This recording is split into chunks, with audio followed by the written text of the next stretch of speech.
and also very fondly remembered for your part in Cats.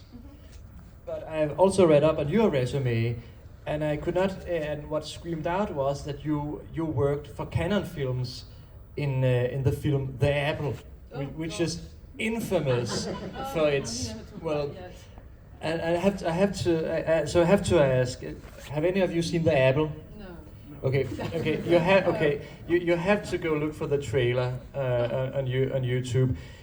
It's infamous for its badness, and I have to ask: did you know it would be terrible when you worked on it? We did know it was going to be terrible, but you know, it was great fun.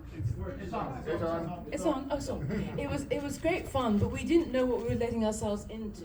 Or in for, and you know, we didn't have scripts or anything like that. And I was actually one of the dancers. There were about 30 of us, and it was sort of like a 6-week rehearsal. And we went to Germany and filmed for 3 months actually.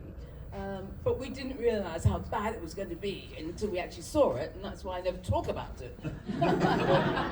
But I take it that someone from Lucas' entourage did look at you and say, okay, the movie might have been one of the worst ones, but she could dance.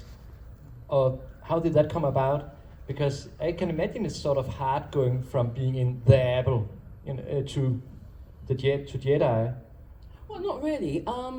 You know, because it was sort of my second job. My first job was getting into a West End show with an all-American black cast that were brought over from America to London. So I was only about 17, so I was very fortunate. And also, you know, I trained as a dancer, and I trained at a very good school, and I've been dancing since I was 4.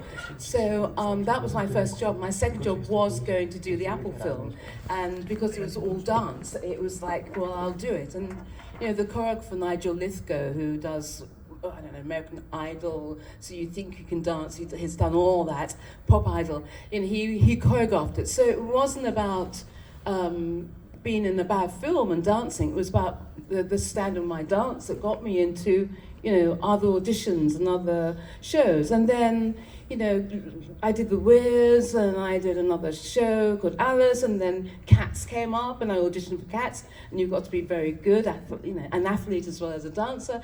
And then then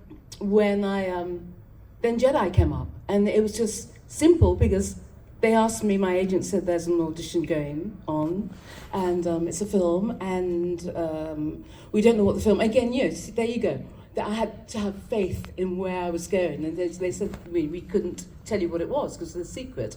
So I went up and met the late director Richard Marquand, and he was very sort of apologetic in my interview, saying, "I'm really sorry, but we can't say what it is. But can you dance?" I said, "Yes, I can." And they said, "Well, we'd like to invite you back to do an audition with a few other black girls." So that's what happened, and we did this 2-hour, 3-hour. Really intense audition. It was wonderful. I loved it, but I didn't know what I was auditioning for. And often, when you get a brief and they tell you what the character you're playing, so I had no idea. But the actual choreography sort of lent to the character that I ended up getting. So anyway, what happened is by the end of the audition, someone asked in the group, "Can you please tell us what this is?" And next Star Wars movie. And there's a complete hush because we had no idea. We thought, oh my goodness.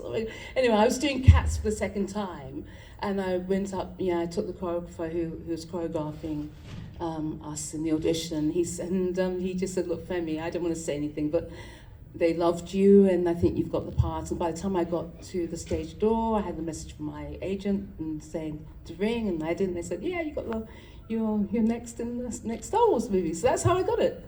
So comparing it with when I did the Apple, it was more when we do audition, it's about the standard, the skill, and what you can bring to to the audition. So I hope that's sort of answered the question. Yes, yeah, I can imagine it's very